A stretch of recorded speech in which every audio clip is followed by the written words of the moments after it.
we have today on the Wild Running podcast series Pavel, who is the Director of Learning at Schumacher College. Pavel is a teacher, he's a writer, a humanist and an ecologist, and he's also a runner. So I wanted to start by asking you, Pavel, how you're dealing with the lockdown at the moment, especially as you're only recently arrived in Devon. Yeah, well, thank you, Kerry, for having me. It's a real pleasure to talk with you and about all of those things that you mentioned that I'm super passionate about and that I think come really together really nicely. Yeah, as you mentioned, I've come to South Devon only fairly recently. Last October, I took on the post as head of Schumacher College and also recently appointed as director of Dartington Learning, which is a bit of a broader scope. And spending a lot of my time, being in quarantine on Zoom meetings much of the day. But, when I'm not, then fortunate to live, similarly to yourself, in a beautiful part of the country where there's a lot of accessibility to roads and trails right out the door. And, Dartmoor, Haytor in particular, is only about a 7-mile, 8-mile bike ride to the north for me. So it's a lovely opportunity to get up there and potentially do some running. I'm actually planning this weekend to do a virtual ultra marathon that's happening, sponsored by some folks back in Vermont, where I moved from. Mm-hmm. So I'll be trying to get in as many miles as I can this weekend. So there are all sorts of ways to keep ourselves occupied. But I suspect, like any runner, particularly ultra runners, quarantine can be a bit frustrating in terms of opportunities to get out. So I'm definitely feeling like it would be nicer to get on some longer routes and perhaps some more distant trails, but that's coming. So yeah, tell me how a virtual ultra works then, Pavel. Well, I mean, it's on the honor system, really, and it's run by this wonderful organization called the Catamount Trail Association that's based in Vermont in cooperation with a race director that I know. And I think we have probably about 150 people who have signed up to participate, and really you can use any one of 3 different modes of transport. You can either run or cycle or you can row. There's a big contingent of indoor rowers or outdoor rowers as well in the part of Vermont that I'm from. And so you log your miles, and for every, I think it's 5K run or 15K cycled or something like that, then you're entered into some sort of raffle drawing. So there's the incentive to increase your mileage. And effectively, the one who completes the most miles over the weekends is, in some ways, the victor of this relatively low-key event. So it should be good fun. Okay, so it's not tramping up and down your stairwell or anything like that. Well, if that's the only option that people have, I think in most places people do have access now to sort of outdoor activity and exercise. So I suspect there won't be too many people stuck inside doing this. Pavel, you did a climate run, which involved, I think it was over 150 odd miles running near the Arctic Circle in Sweden. Can you tell me a little bit about that? Because it also has some scientific purpose. Yeah, I'm happy to talk about that. So I started this project called Climate Run, which has its own website. You can check that out and sort of read all about the different runs that I've done over the years. In I think it was 2014, I had a little bit of a shift in my sort of professional career that gave me a little bit more time, and I wanted to devote that time to something that I thought it was a way to sort of weave together a lot of my interests and passions. And I've been running for quite some time. I actually came into running and ultra running through hiking as a child back in the days in the mountains of New Hampshire and Vermont and elsewhere in New England, and then started traveling around and really exploring other landscapes. It wasn't really until I got into my late 20s and early 30s that I started signing up for races and running those longer distances and taking it a bit more seriously. But in 2014, I thought, well, how can I sort of take that passion and that enthusiasm and all of that training that I'd done and connect that in a lot of ways to the teaching that I've been doing and sort of the thinking about intersections of humans with the more than human world, thinking about ecological systems. I've been teaching a lot about responses to climate change. And I thought, well, running could be a way to do that. So, if I were to identify places in the world where the impacts of climate change were more visible, more sort of obvious on the landscape, then running in those places and then coming back and sparking conversations with people who don't have the chance to go to those places or wouldn't think about it would be a really great way to bridge that gap between sort of people's everyday understanding of, climate change is something nebulous and out there in the world to, well, here are ways that, that I have experienced it and that I have found, I think really interesting ways to connect with the more than human world through the running that I'm doing, sort of the adventure and endurance runs that I do across these landscapes. Yeah, and really interesting that it's a fairly lonely journey in times. Yeah, well, in part it was. I wanted to do these long solo runs across sort of subarctic and Arctic landscapes. So, since 2014, I started running with Run Across Iceland, from the south coast on the Atlantic to the north coast on the Arctic Ocean. So it was about a 150-mile run. I did that over 3 days. Then I followed that up with longer run across Arctic Norway and Sweden for over a couple hundred miles over a few days.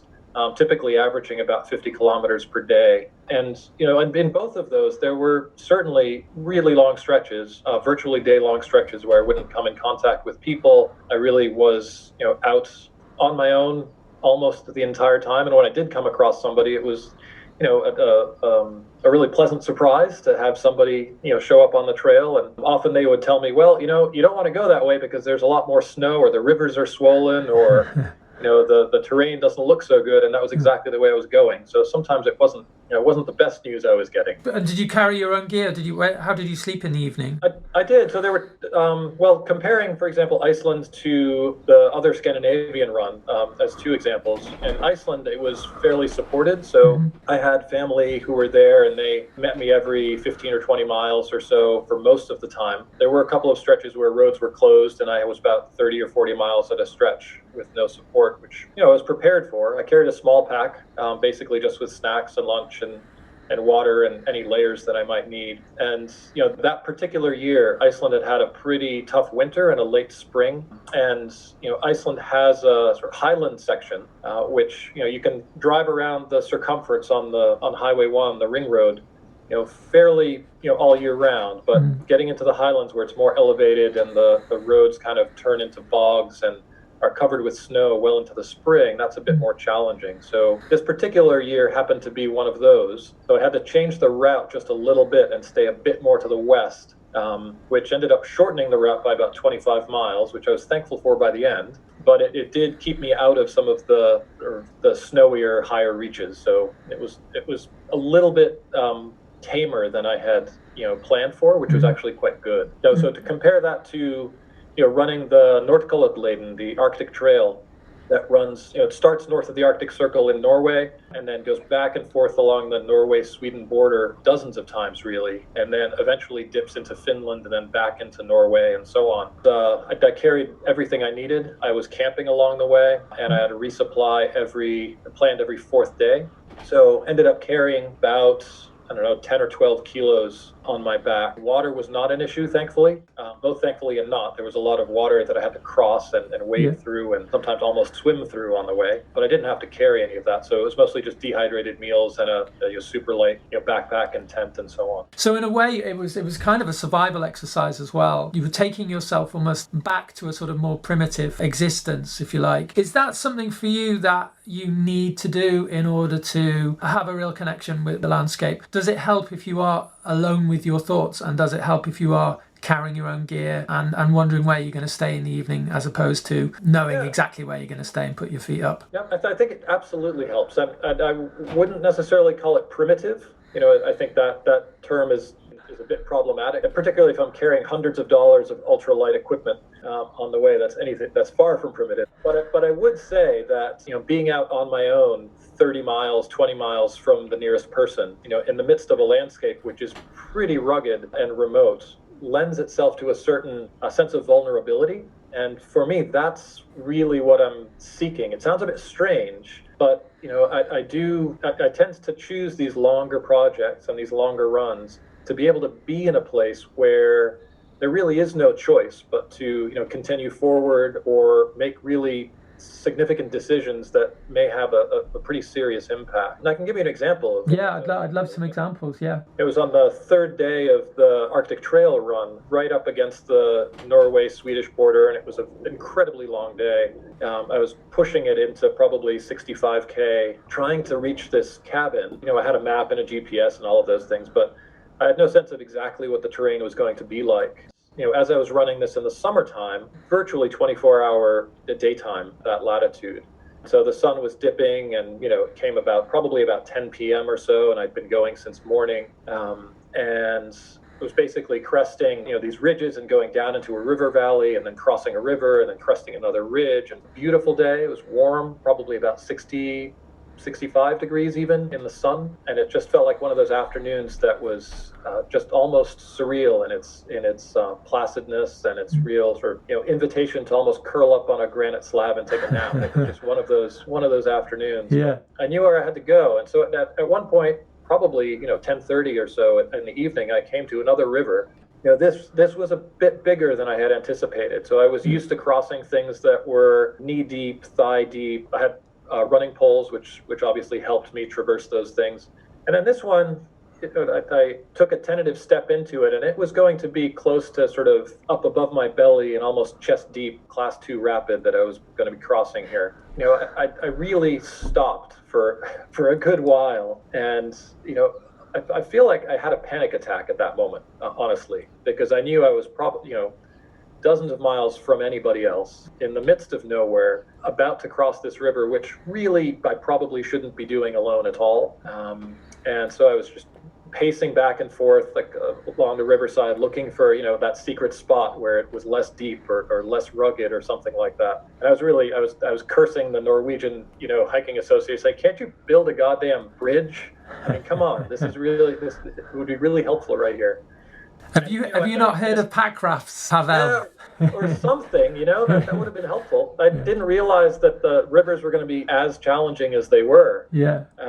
But I eventually just said, I can't do this. There's no way. Presumably, once you're cold and wet, it's very hard to come back from that in those temperatures. Yeah, and I wasn't that keen on doing that, but my greatest fear there was to actually lose my footing and be swept downriver, and who knows, it probably would have been fine, but it's not something I wanted to experience at the moment. So what I did is I pitched my tent right there by the river and, ate some food and pored over my maps to see what sort of alternative there was, and really the only one was to backtrack and probably go about 40 kilometers back to a fjord, and then wait for a weekly boat, to take me out, and that would have been the end of the trek. So I had a satellite, a Garmin texting device, and I sort of texted my wife, who was going to meet me a couple of days later, and I said, I'm really not sure if I can do this. And then I went to bed, and I woke up, about 5 or 5:30 in the morning, and I knew immediately that something was different. There was something in the sound around me was different.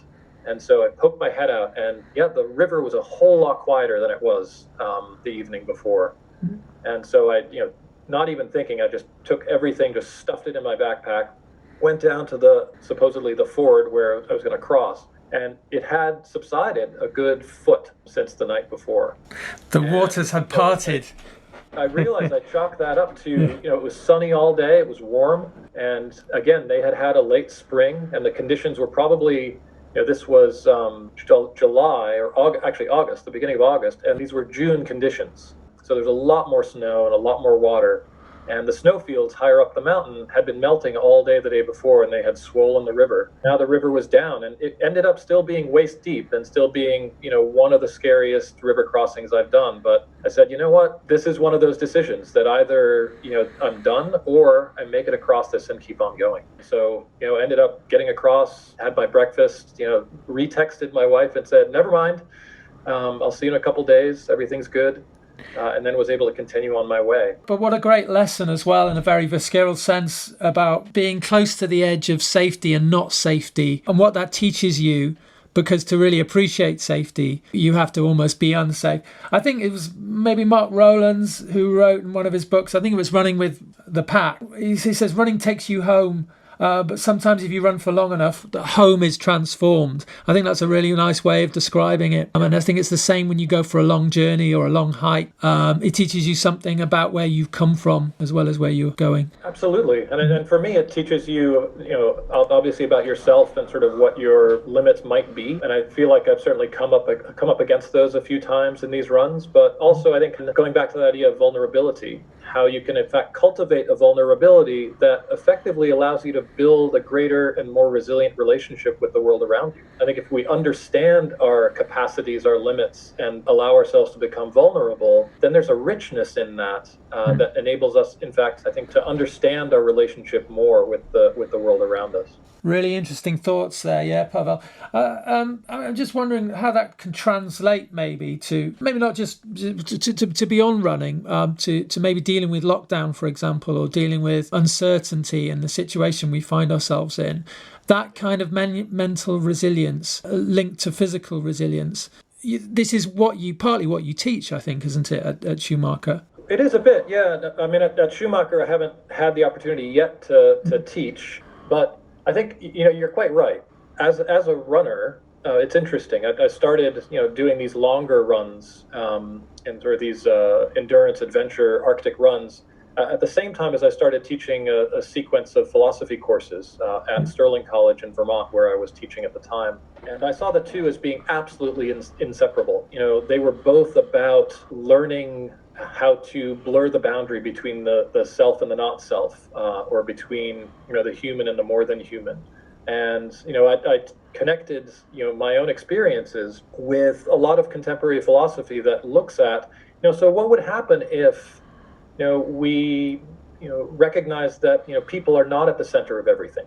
And there's a branch called posthumanism that really thinks about not necessarily the world after humans, but thinking about the world in a different way, that maybe we're not the focus of the universe. And it's easy to say, oh well, of course we're not. The whole world is out there and we're connected to everything. But if you actually stop and think about, well, what if we put a different species at the center, or put the entire system at the center, and not think about sort of human relationships as different from the ones in ecological systems or the ones in nature. And I think that really opens us up to thinking about relationships, even with one another, in really important and interesting ways. Yeah, I was really interested when I was reading about I think it was your Arctic run, and you talk about the gradient between us and the landscape. And it's quite hard to put into words what running through the natural landscape can do to you, and how it in some way can change you. But you frame it quite well. Are you able to explain why you decided you wanted to do that and why you thought it was important? So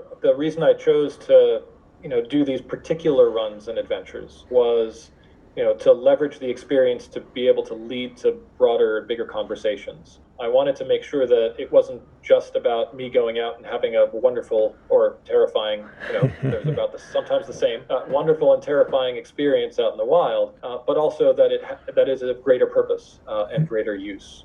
That was really essential in making the decision to begin with, and it's really been essential throughout as I keep on doing these adventures. A question that I get a lot, when I give presentations, is, do you have to be an ultra runner, or do you have to be an adventure athlete? Do you have to go to the Arctic in order to have these experiences? And what I try to bring across in those talks and in my teaching of philosophy is that of course not. It's a shift in perspective, in some ways a sort of shift in thinking and an ideology, that if we see ourselves on a gradient between our sort of human, cultural, social existence, and then a natural sort of ecological systems one, then I think just making that shift in thinking, that there's no boundary, there's no barrier there, that there is always this gradient of connection. And I think we slip across that gradient all of the time, depending on what we do. I mean, most recently, I did a little bit of writing, I think, on my blog about hedgerows, because one, I'm new to South Devon, so the Devon Bank and hedges here just absolutely fascinate me, particularly in springtime. And Devon hedges are very unique as well, because they're about 3 feet higher than every other hedge. Yeah. So I'm glad I'm tall, for one thing. I can see over a lot of it. But yeah, they really do create this green tunnel. If you stop and look, and I'm sure most people do, especially springtime when the flowers are blooming and it's absolutely gorgeous, then the hedge itself is such a sort of both delicate, rugged, complex, sort of interwoven mesh of life that was built there by us to begin with. But sort of, I think it's a great example of this interrelationship between human and non-human. I totally agree. In fact, there's a hill behind my house where I live. I live in a place called Bulbury, and it leads up to a Bulbury Down. And there's a lovely lane just near the top of that hill. The hill's about 800 metre, maybe not quite as long as that, but it's quite a steep hill. When I'm feeling in the mood, I do a hill repetitions up and down this hill, and I stop right near the top of the hill by a little lane. It's called Jacob's Lane, basically a green lane, avenued on both sides by these lovely thick hedges.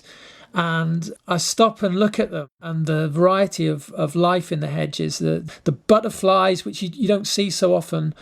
Bees are back, the nettles before they come into flower, which you can pick and bring home with you. It's just bountiful. And with it, you get an extra little bit of appreciation. I think I appreciate it probably twice as much, the fact that, having lived in a city and now live in rural Devon. So I might as well ask you a little bit about your plans for the future in terms of academia as well, because you were telling me that you were thinking about doing a philosophy and running course. Is that right? So I'm in the beginning stages of working on actually it's a full program, including a master's program and various short courses, residencies, workshops, etc., titled Movement, Mind, and Ecology. And my thought behind developing this was it's a fully sort of interdisciplinary approach in ways that we've already talked about here, sort of describing the connection between humanism and philosophy and mindfulness and movement through a landscape, and to really think about that in an experiential learning context. And Schumacher College, for listeners that aren't that familiar with it, is grounded in sort of a holistic experiential learning approach. So the students all engage physically with the more than human world, going out and looking at ecology and the landscape around, and really engaging with various communities of practitioners and also others that use the landscape in different ways.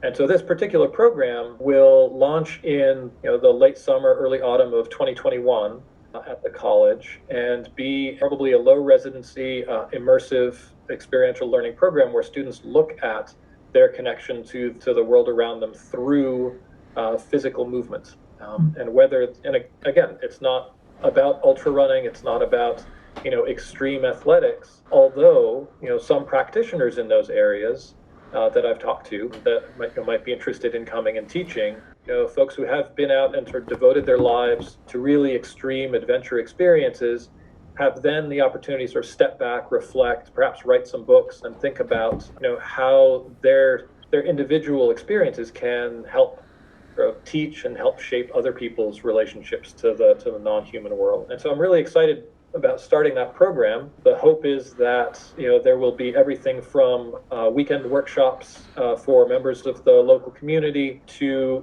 a full master's program to really think about these relationships between us and I keep saying between human and more than human worlds. I'm not always comfortable saying between humans and nature, because I don't see that as being a division. But that's typically what people would describe between us and the environment that surrounds us. Through this idea of physical movement and mindfulness. There's a bit of a running boom going on at the moment during lockdown, and obviously lots and lots of people taking it up for the first time. Lots and lots of people on Strava, maybe for the first time, to record their experiences. And then obviously there's also been a bit of a boom in the trail running world, which probably got kick-started around about the time Born to Run came out, which sort of like looks at runners as a species and says, well, we are runners through our ancestry, but we had a purpose, and the purpose was to hunt down animals, and we used our endurance for that. It's almost a sort of instrumental way of looking at it in a way. But now that, there's been another running boom, probably 10 years later, where we can almost form mini virtual communities around Strava doesn't matter how superficial you think it is, it's still a way of connecting. I'm interested what you think about that and if you partake in any of that, because you are somebody who likes to reflect through your running. And do you have a view on that? My goodness, I have many views on that. I think it's really interesting to think about, runners as sort of a species or as a breed, that sort of thing. And in some ways that's really great. In other ways, I think it can be intimidating, and to think, oh, well, I'm not a runner, even though I'm out running. And those sorts of definitions. I've been a coach for quite a few years as well. So I started the first collegiate trail, mountain, and ultra running team back when I was at Sterling College, and we competed in all of those types of races. Everything from 5Ks to 50 milers as a team. And my greatest successes, I think, as a coach, were taking people who signed up for the team or for the running class that I was offering. I'd never really run before. People who had never run a mile, and then were really keen on participating in a relay ultramarathon by the end of the term.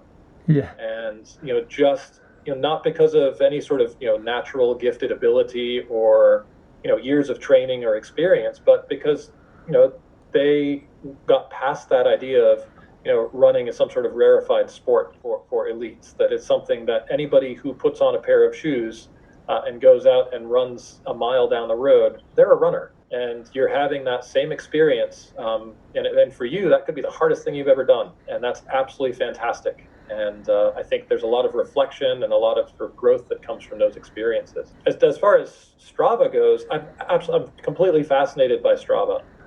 Just yesterday, for example, I PR'd my local 5-mile route, that I've done a few times already. And I couldn't wait to get back and look at my Strava stats. I was like, did I break that time? It's like, yes, I did. And it's a great surprise to see that come out and then compare yourself, years and years of other people doing particular segments on that route. And I'd mentioned to you at one point that, this sort of, GPS tracking of what I do, and whether it's on Strava or elsewhere, all of the information that you can track, from cadence to heart rate to ambient air temperature, etc., can all be mapped on a landscape. And so one of the things I was planning to do this summer, which our current sort of COVID situation doesn't allow for, was I'm scheduled to do an artist residency in the BioArt Society in Finland, connected with the university there, where I was going to spend 2 weeks doing exactly this, which is mapping all of my running data whilst running around the international borders where Finland, Sweden, and Norway come together. And what's really interesting to me is, then that becomes an exploration or an interrogation of what borders actually mean. You layer the personal experience or the physical embodied engagement with land, like what your heart rate does when you start running up a hill, as opposed to, on the flats, and map that over the international border, as well as the indigenous Sami or traditional land use borders, where reindeer herds go and that sort of thing. So there are all of these different layers that one can put on top of the topography of the land. And so I'm excited to do that. Hopefully it's just been delayed and not canceled entirely. So I hope to be writing about that as well. I imagine your heart rate would go up considerably if you were running along the Mexican-American border and you just happened to be Mexican. The other thing that's happened, just as an observer of running, having been somebody who's run myself probably since I was about 12 years old, you could say that there's been a bit of a commodification of landscape. There's a lot of people writing about a landscape now, not necessarily for having intrinsic value, but also partly for what it gives to us, almost like it's a sort of resource. And you see a lot of this, partly in running books, but you also see it, if I'm honest, in a lot of events that are organised with the sort of marketing of landscape and man versus mountain, man versus, landscape.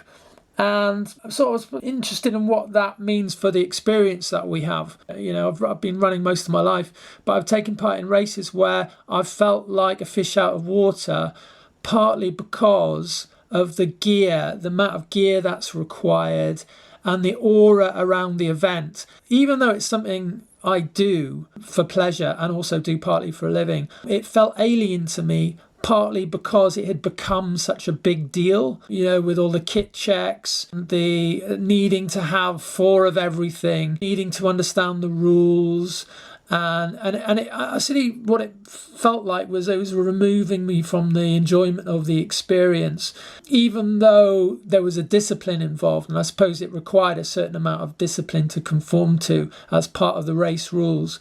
And I just wonder if that commodification, if you like, is something that is inherent in a society, if it's something that we all secretly quite enjoy because we aspire to these, high aura events, or if it's something that's actually just stratifying us as a running community in a way. Oh, that's really interesting. I was thinking about, as you were talking, one of the biggest races that I've done, it was the Leadville 100, Colorado. So, very classic, one of the early 100-mile races. There's a lottery to get in. It's quite expensive to get in, and there are, well kitted out aid stations and support throughout the way, medical stops, and so on. It's a, very well structured and really popular. I think there were 800 people that started the race the year that I ran it, and about half of that actually finished. And that's a very, very different experience.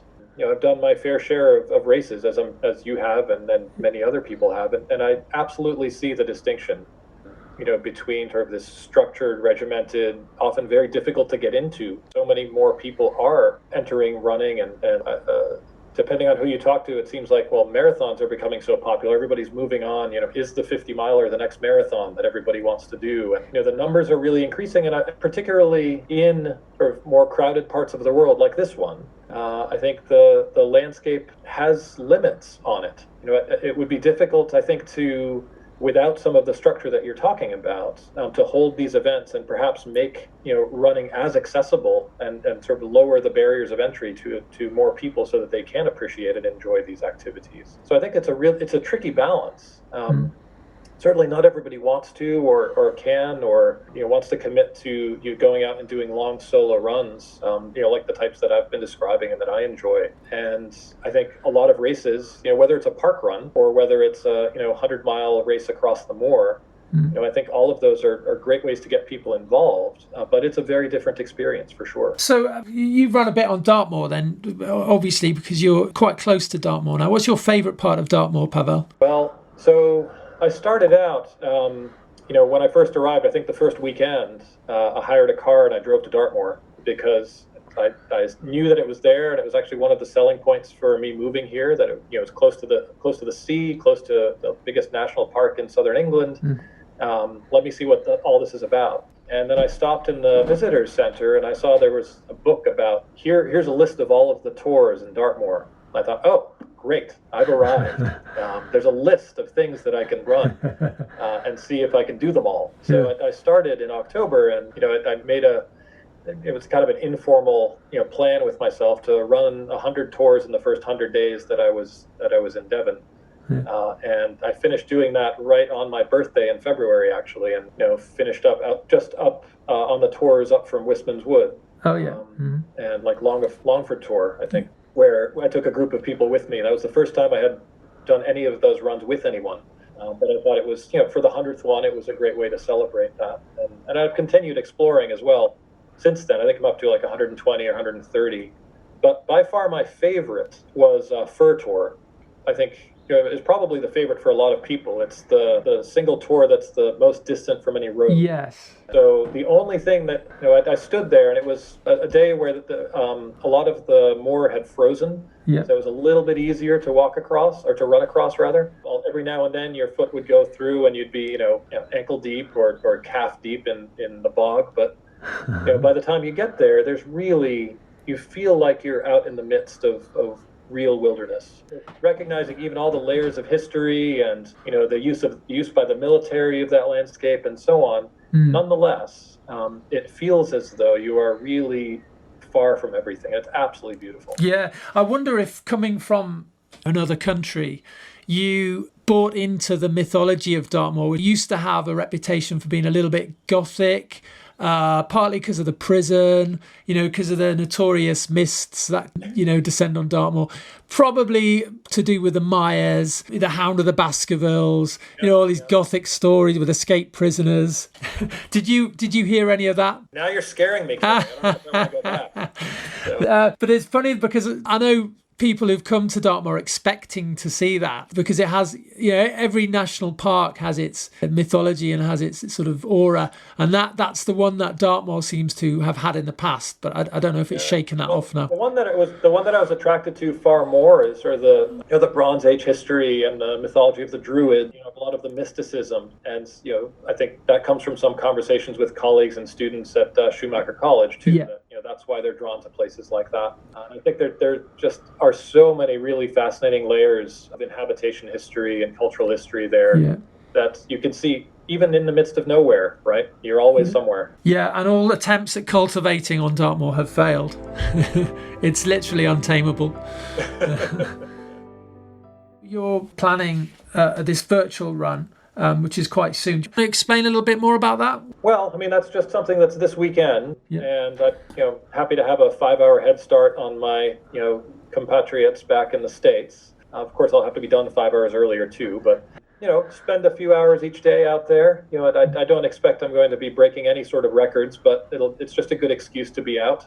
And I'm trying to get back up to a reasonable, what I consider a reasonable level of fitness to be able to, do a nice 50K out on a weekend. And so that's probably coming in the next few weeks or next month or so.